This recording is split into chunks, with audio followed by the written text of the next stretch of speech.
Dis papa, on habite ici depuis ma naissance, mais c'est quoi le boulet Thierry? Ah oui, raconte-nous. Asseyez-vous, je vais vous raconter. En fait, ce village existe depuis très très longtemps, mais on ne sait pas vraiment depuis quand. Il n'existait pas de livre à cette époque. Alors, tu ne peux rien nous dire en fait. Mais si, ne vous inquiétez pas. Ouvrez bien vos yeux et vos oreilles. Nous allons feuilleter ensemble un beau livre d'images. Toi, pour te reconnaître, on t'a donné un prénom. Pour le village, c'est pareil. Comme il y avait sur place beaucoup d'arbres, des bouleaux, le lieu s'est appelé Boulet. Quant à Thierry, c'est le nom d'un seigneur local fort ancien, qui veut dire roi du peuple. Il était très très vieux. Oh, on ne sait pas. C'était il y a plus de 1000 ans. À cette époque, les villes étaient rares. Tout le monde, ou presque, vivait à la campagne. Et les gens, ils faisaient quoi? Qu'est-ce qu'ils mangeaient? Ils travaillaient dans les champs, ils élevaient des animaux. C'était une vie simple, proche de la nature, écologique, comme on dit aujourd'hui. Mais cette vie était rude et il fallait compter avec les mauvaises récoltes, les maladies, les bandes de voleurs. Et les impôts, hier comme aujourd'hui. Et des guerres aussi. Hélas, oui. C'était une période d'ombre et de lumière. Heureusement, de temps en temps, de grandes fêtes réunissaient tous les habitants, comme ce soir.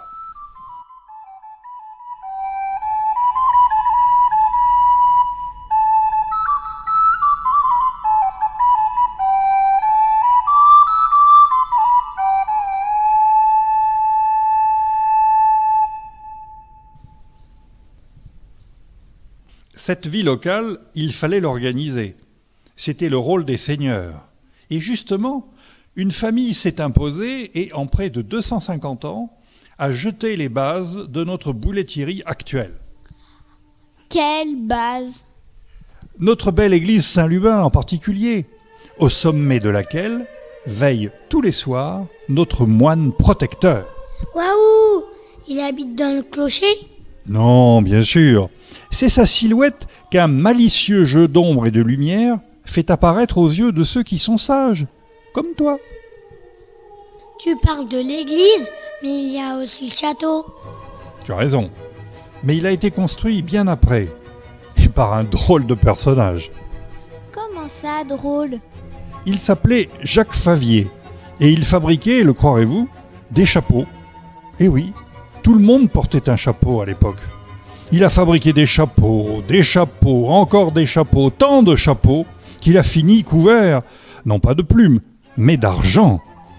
Grâce à ce travail très rentable, il est devenu vicomte de Nogent-le-Roi et il s'est intéressé à ce village qu'il a acheté. Il est donc passé, si j'ose dire, du chapeau au château. Et après? Eh bien, après les constructeurs, arrivèrent les orateurs. À la famille Favier a succédé la famille Talon, des gens de grand talent. Ils ont agrandi le château et créé un relais de poste pour les diligences, là où se trouve la grande ferme et le colombier. Mais cette belle histoire a fini par tourner mal. Oh, pourquoi? Parce que la Révolution a tout changé. Révolution, ça commence comme rêve et ça finit comme cauchemar. Pour sauver sa vie, cette famille a dû vendre le château et partir en exil. C'est bien triste. Oui, c'est vrai.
Mais dans les moments difficiles de l'histoire, il arrive que de grandes figures se manifestent et jouent un rôle surprenant.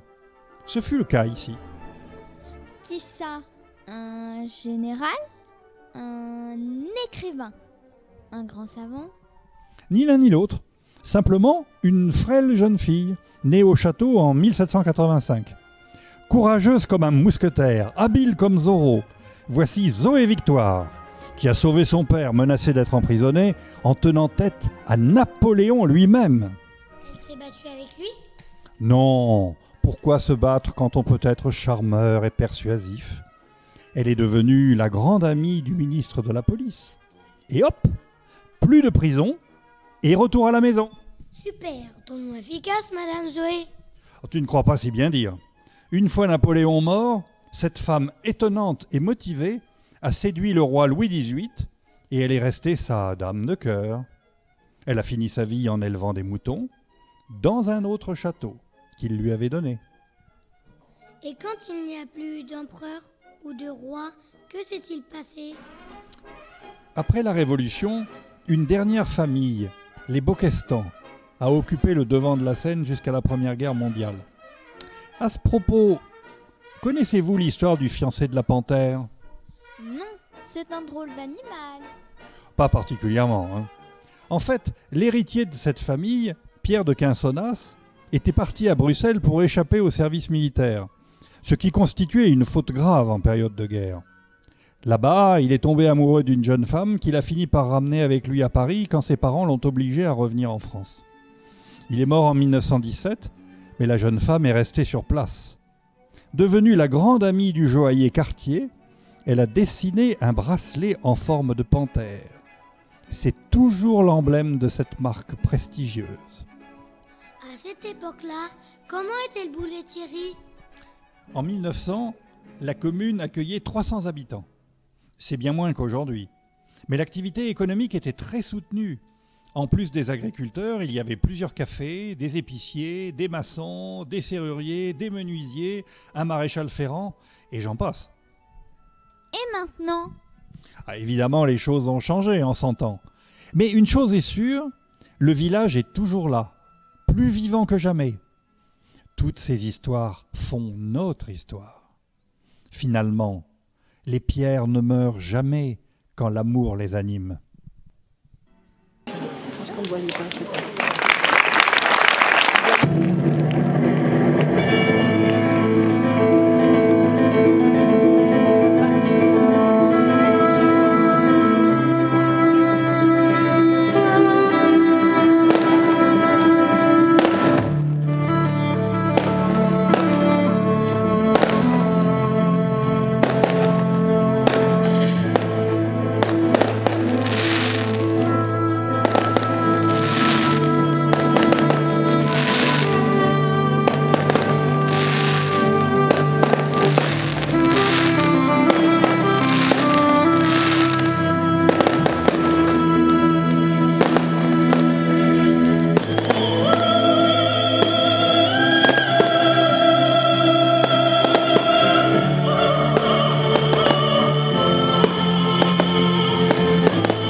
complicated. It always is. That's just the way it goes. Feels like I waited so long for this. I wonder if it shows. Head underwater, now I can't breathe. It never felt so good. 'Cause I can feel it coming over me. I wouldn't stop it if I could. Will I take so much? You know you can't deny. Will I take so much? 'Cause something's here tonight. Give me a reason. I gotta know. Do you feel it too? Can't you see me here on overload? And this time I blame you. Looking out for you to hold my hand. It feels like I could fall.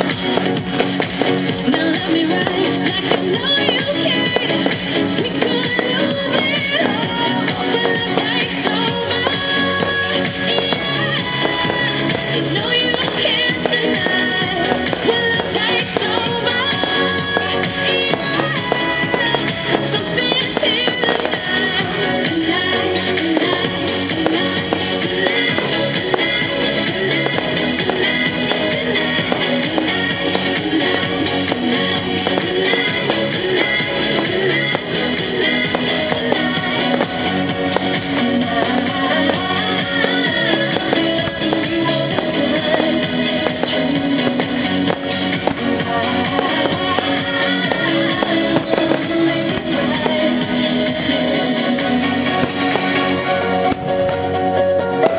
Will love takes over? Will love takes over? Will love takes over? Will love takes over? Will love takes over? Will love takes over? Will love takes over?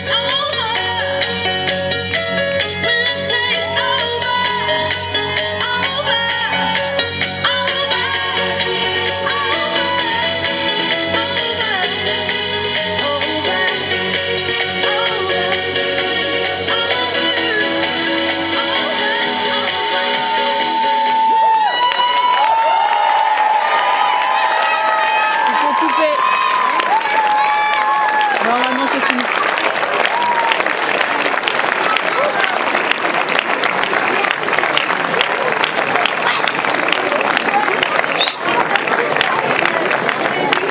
Yo! Vous venez d'assister.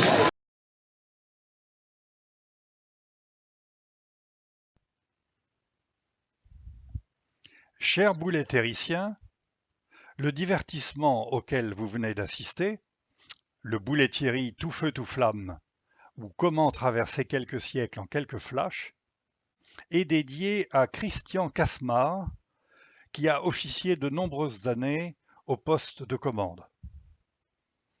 Ce spectacle est une réalisation collective, partie d'une idée griffonnée sur un coin de table et rendue possible par un mix éclairé de compétences et de bonne volonté, qui est la marque de fabrique de cette commune, décidément peu commune. Commençons donc par remercier notre maire, Frédéric Giroux, qui a cru dans ce projet dès son origine et qui lui a donné les moyens d'être mis en œuvre, comme vous l'avez vu. Remercions aussi notre équipe d'artificiers, pétards à Dante, Jean-Louis, Johan, Peter Co, qui est parvenu au paradoxe à faire du tapage nocturne une véritable œuvre d'art qui, si elle est éphémère, restera certainement dans nos mémoires. Un grand bravo également à Cassandre Nicolas et à Augustin Mauduit qui ont joué avec talent le rôle des enfants curieux. Remercions également 3 personnes sans qui rien n'aurait été possible. Tout d'abord, Francine de la musique de cour, la femme orchestre par excellence, qui a puisé dans ses réserves sonores tout un répertoire destiné à charmer nos oreilles. Un coup de chapeau également à Yvon MacGyver, notre ingénieur multitâche, véritable abeille bourdonnante qui sait tout faire à partir de rien. Remercions enfin avec éclat David, le roi de l'électro, du disco, du mambo, alchimiste électronique qui transforme les platines en or. Il a su donner vie, et quelle vie, avec enthousiasme, patience et talent, au diaporama et à la bande-son. Remercions enfin tous ceux qui, comme Philippe I et Philippe II, qui se reconnaîtront, ont donné discrètement un coup de pouce utile pour finaliser ce projet.